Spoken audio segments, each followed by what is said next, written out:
Assalamualaikum warahmatullahi wabarakatuh. Bagaimana kabar anak-anak semua? Mudah-mudahan hari ini semuanya dalam keadaan baik ya. Pada hari ini kita akan belajar pada tema 1, subtema 3, pembelajaran 5, dan juga pembelajaran 6. Sebelum kita memulai pembelajarannya, mari anak-anak berdoa terlebih dahulu. Jika sudah selesai berdoa, mari kita lanjutkan proses pembelajarannya. Anak-anak sekalian, apakah anak-anak suka berolahraga? Jika anak-anak suka berolahraga, alangkah baiknya sebelum kita berolahraga, kita harus melakukan pemanasan terlebih dahulu agar tidak terjadi kelainan, gangguan, atau penyakit pada otot kita. Nah, kelainan, gangguan, atau penyakit pada otot manusia itu ada 4. Yang pertama ada yang disebut sebagai hipertrofi. Hipertrofi ini merupakan kelainan otot yang membesar dan menjadi lebih kuat karena sel otot diberikan kegiatan atau aktivitas secara terus-menerus secara berlebihan. Bisa dilihat pada gambar sebelah kiri. Di situ ototnya menjadi lebih besar daripada gambar yang ada di sebelah kanan. Yang kedua, ada yang disebut sebagai atrofi. Atrofi ini merupakan kelainan otot yang mengecil, melemah, bahkan menyebabkan fungsi otot menjadi menurun. Nah, hal ini biasanya disebabkan karena otot terlalu lama tidak digerakkan. Selanjutnya yang ketiga ada yang disebut dengan stiff atau kaku leher. Nah, kelainan otot ini disebabkan karena adanya peradangan otot trapesius leher akibat gerakan yang menghentakkan secara tiba-tiba. Kondisi leher seperti ini sulit digerakkan atau terasa nyeri pada saat digerakkan.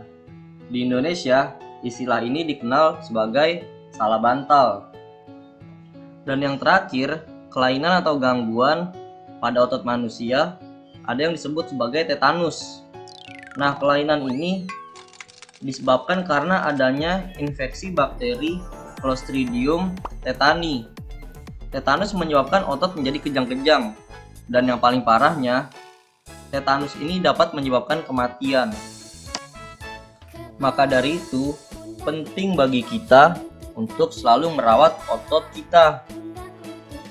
Anak-anak sekalian, pada minggu kemarin kita sudah membahas sedikit mengenai pengertian dari komik.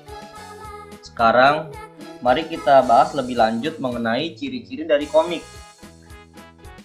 Ciri-ciri dari komik itu ada 6. Yang pertama, komik hadir untuk menyampaikan cerita. Pesan dan informasi disampaikan dengan menggunakan teks dan gambar. Yang kedua, komik itu harus bersifat proporsional. Keberadaan gambar dan teks yang berimbang membuat pembaca komik seakan-akan terlibat dan berperan langsung ke dalam cerita. Yang ketiga, menggunakan bahasa percakapan. Bahasa yang digunakan adalah bahasa sehari-hari yang mudah untuk dipahami. Yang keempat, biasanya bersifat kepahlawanan.